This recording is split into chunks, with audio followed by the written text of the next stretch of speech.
I recently got back from an amazing conference, which I highly recommend, Dykema. It was Dykema 2023. And Dykema's conference has been going on for 10 years, I think. It was new for me.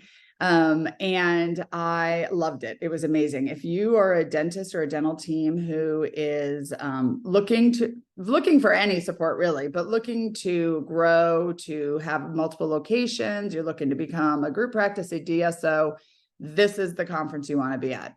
Now, when I went to this conference about DSOs, I was a little bit out of my comfort zone because I have been an office manager and have coached many one practice offices, one location offices. And as everybody knows, the market has changed and many practices are now becoming multi-locations, joining into groups.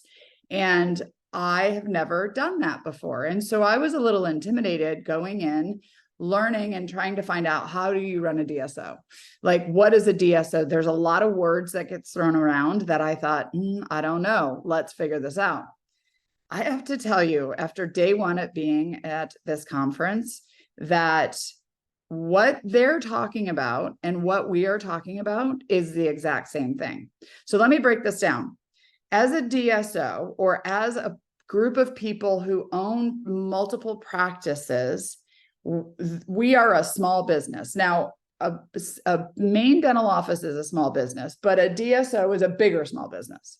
And many DSOs or group practices have financial people who understand finances, who understand business, backing it or owning it or supporting it.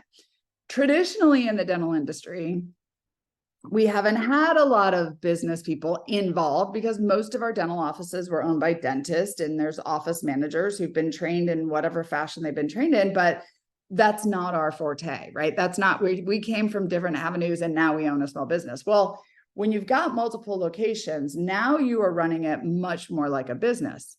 So there were two terms that I kept hearing, and I wrote them down here, that I kept hearing that at first I was like, oh my gosh, I'm over my head. And then I was like, as I started thinking and going through it, we're not over our head. This is something we all do every day. We're just saying it two different ways. The one thing I heard over and over again was revenue cycle management. I heard so many people talk about, you got to get your RCM. It's got to be good RCM, your RCM, our revenue cycle management. And I was like, oh, wow, this is bigger than I know. You know what revenue cycle management is? It's literally getting the patients to show up, getting them to pay their bills, billing the insurance in time, getting the insurance to pay, getting the patients to pay their balance, getting the patients to schedule their appointments, making sure that we're balancing the patients, that we're sending statements, that we're getting paid in a certain period of time. It is everything that we already do. However, it's now been businessized. It become a business. It's actually being looked at like a business versus the traditional dental offices before this wave have done these things, but more in a each thing was individual, kind of like we had insurance and we had phones, receptionist, and we had scheduling, but we didn't think about it as an entire system. But really it is what it is for a small business, one practice or 50 practices. Ultimately, if we don't get our patients to show up, we don't bill correctly, we don't get our insurance to pay, we're not going to be in business very long. So if you take the term revenue cycle management and you actually talk to an office manager or a dental team member, what does that mean? It means do your job and do it well. And the next thing that I heard and talked a lot about was operating model. Like, what is your operating model? And I was like, I don't know. What is an operating model? Did some research. You know what an operating model is? Everything that we talk about in the dental industry, when you come to seminars like I have, you go to listen to other coaches, it's all the things that we already talk about. It's just been businessized. I think I'm going to quote that. I'm going to trademark that. It's just, we've got the business words coming into our industry. It means having systems in place. It means having an org structure. It means having some accountability in your practice. It means running our business like a business. Okay. Now, there are some people who are in the dental industry who have been in it for a long time, who might be resistant to these things. If your dental office just became part of a group, if your dentist is going to these conferences and you're starting to think it's all about numbers. It's all about business.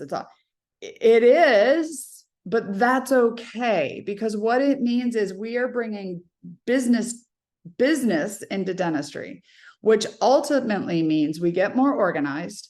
We understand what we're supposed to do better. We have dentists who are better trained. We have office managers who have the ability to be better trained to run small businesses. And ultimately, we have a more profitable business that helps more patients. We have happier team members. We do a better job, which means we help more patients keep their teeth for life. So when you really break it down, bringing business knowledge, bringing business terminology into the dental office is an amazing thing. Now, we have to embrace it. We have to break that down. We have to connect the business people with the dental people, because that's the thing, is we got business people and we got dental people, and there's a middle ground. And that at Front Office Rocks was what I'm focused on helping with, is let's get to this middle ground where what you're saying on this side of the table makes sense and is understood by this side of the table, so we can work together to ultimately help our practices grow, do better for our doctors, do better for our teams, help our patients, and have a business that's profitable. So if you've been in this kind of world with me where I'm like, what is this? Hopefully that breaks it down for you to show you that we're all talking the same thing. We're just using different words. And once we connect these words and we understand what they truly mean, your practice is going to have the ability to grow, whether you're 1 location, 10 locations, or 100 locations. We're all here to help our patients and do better for them.